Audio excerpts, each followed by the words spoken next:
Estos debates en el fondo son académicos, Juan Carlos, pero no son irrelevantes. Uno es cuando los académicos y las personas que estudian estos temas a profundidad han tratado de entender por qué aumentaron las hectáreas sembradas con coca.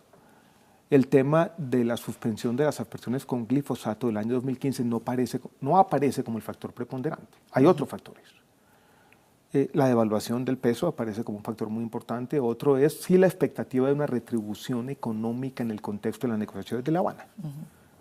Yo creo que eso es importante ponerlo sobre la mesa. Otro punto, Juan Carlos, cuando se habla mucho de política integral. Los estudios que yo conozco, muchos hechos por ex estudiantes míos de la Universidad de los Andes, ya mostraban que en el pico de las aspersiones aéreas, estas se habían convertido en políticas ineficientes. Usted de pronto conoce este estudio, lo ha mirado de pronto con Daniel Rico. Estudios que muestran que para erradicar una hectárea de manera definitiva había que fumigar 30.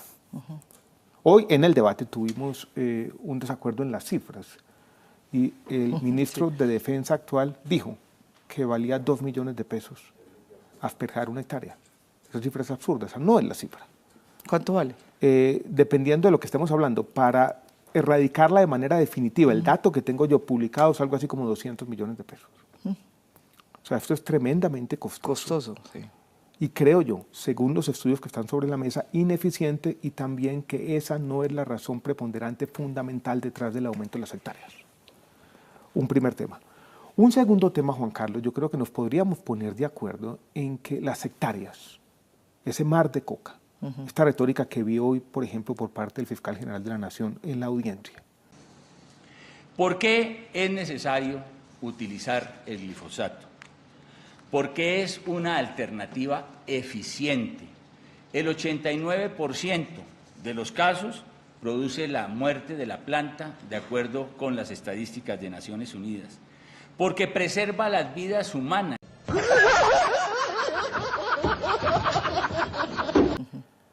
Es una métrica equivocada. Uno tiene que, o tenemos entre todos que empezar a medir esto de manera distinta. Allá en Perú, a propósito, ni siquiera pueden mencionar el tema de las fumigaciones por un agente químico. Se les prende el país en 2 segundos. Bueno, recuerden que Colombia era el único país del mundo que lo hacía. Sí, o sea, esto no es una cosa normal, ¿no? Es un tema complejo. Yo creo que la evidencia sobre las afectaciones de salud es una evidencia más o menos, yo no quiero decir definitiva porque todo el conocimiento es contingente, pero es una evidencia seria, creciente, que muestra que el glifosato no es un agente inocuo y que la baja toxicidad del glifosato era un cuento chino. Yo cité hoy en la Corte Constitucional un estudio reciente, febrero del año 2019, hecho por un economista quien conocí en mi vida anterior, mostrando que el aumento de las aspersiones con glifosato en Brasil, en cultivos lícitos, producto de un cambio técnico, es simplemente cuando llegan las semillas transgénicas de la soja, aumentan las toneladas de glifosato vertidas sobre quebradas, ríos, escorrentidas en Brasil de 40.000 toneladas a 150.000 toneladas al año.